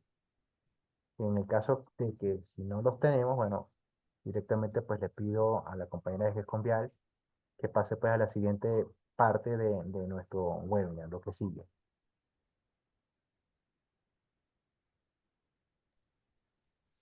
Sí, bien, excelente, ingeniero. Muchas gracias entonces por la ponencia del webinar del día de hoy. Vamos a dar pase al sorteo que les comenté al comienzo. Por el chat del Zoom se ha enviado el enlace, estimados participantes, para que puedan registrarse para realizar el sorteo aquí en un par de minutos más. Voy a volver a enviar el enlace para aquellos que quizá no lo han podido visualizar aún. Vamos a dar un par de minutos más y damos inicio al sorteo del webinar de esta tarde. ¿Sí, estimados? Vamos a dar un par de minutos. A las 6:15 damos inicio con todos los registrados hasta el momento. Bueno, yo aprovecho y de mi parte, yo paso a despedirme. Agradezco a quienes me acompañaron nuevamente a GESCOMVIAL. Bueno, quédense para el sorteo que sigue y bueno, espero verlos en una siguiente oportunidad. Bien, excelente, ingeniero. Muchas gracias. Muy buenas tardes.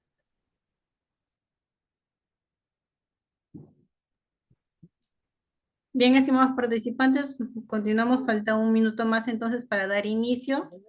Vamos a dar el sorteo. Vamos a realizar el sorteo. A ver, vamos por acá a compartir pantalla.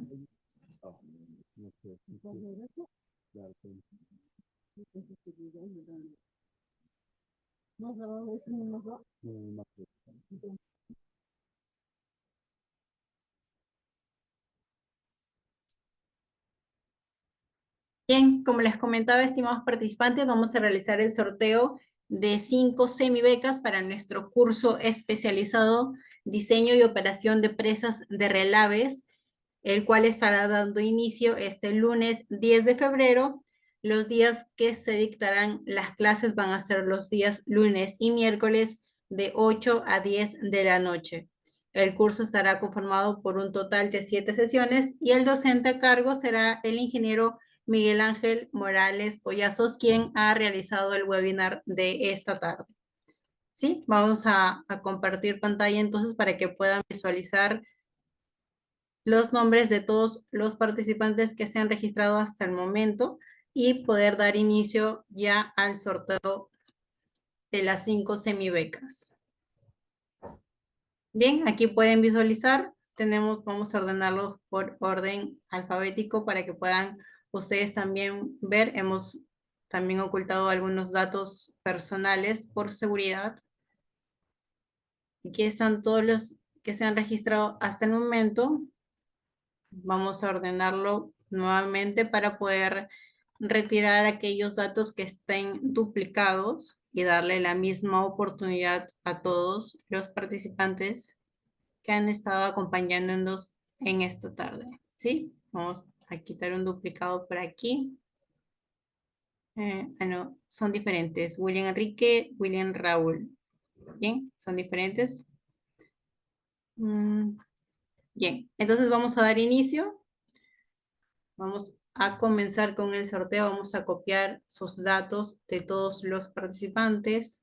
Vamos a copiarlos por acá. También vamos a considerar a los participantes que han estado presentes mediante nuestra página de Facebook, que por allí también se ha estado transmitiendo el webinar de esta tarde. Bien, estos serían todos los datos entonces. Vamos por aquí a cerrar.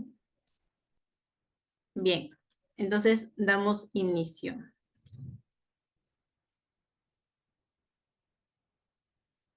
A ver, vamos a ver si tenemos por acá algún mensaje. ¿No? Bien, ok. Entonces vamos a dar inicio. Son 5 semibecas las que vamos a sortear, estimados participantes, para el sorteo, perdón, para el curso especializado Diseño y Operación de Presas de Relaves. El curso ya está pronto de dar inicio, estará dando inicio o comenzando las clases el día lunes 10 de febrero. Bien, ya tenemos copiado o registrados acá todos los participantes que han estado en el formulario y vamos a dar inicio entonces. Vamos por el primer ganador, vamos por la primera semibeca que se llevan esta tarde. Muy buena suerte a todos. Vamos por el primer ganador entonces.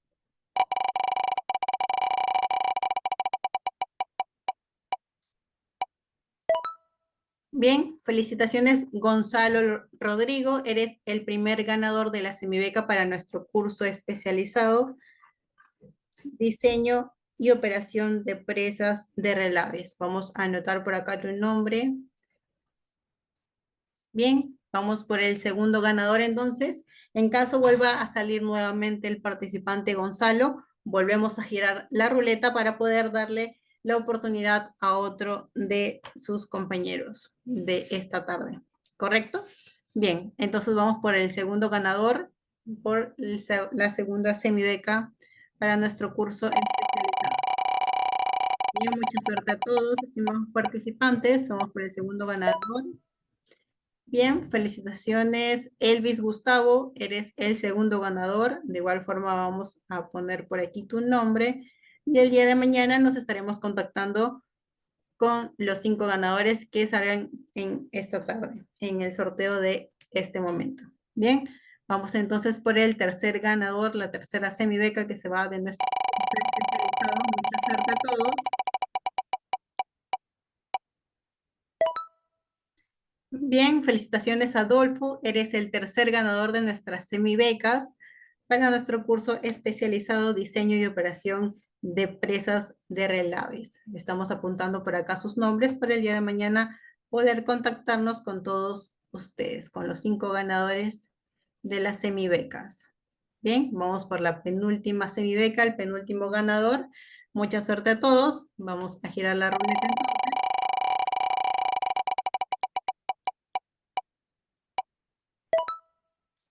Bien, felicitaciones, John Alexander.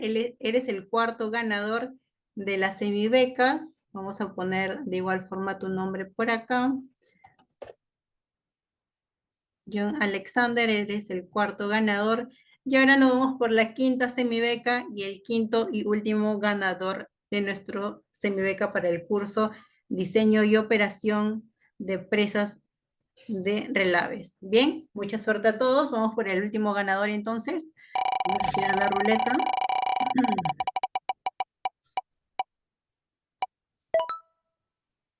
Bien, felicitaciones Mario, eres el quinto ganador de nuestras semibecas. El día de mañana nos estaremos contactando con los 5 ganadores que acaban de salir en este momento. Muchas gracias a todos ustedes, estimados participantes, por haber participado en el webinar de esta tarde. Los esperamos en nuestros siguientes webinars que estarán en desarrollo en el transcurso de esta semana que está por venir. Y en nuestros cursos que también ya están muy prontos de dar inicio. Bien, muchas gracias. Que tengan un excelente día y un excelente fin de semana. Muy buenas tardes. Nos los esperamos en nuestros próximos eventos. Muchas gracias.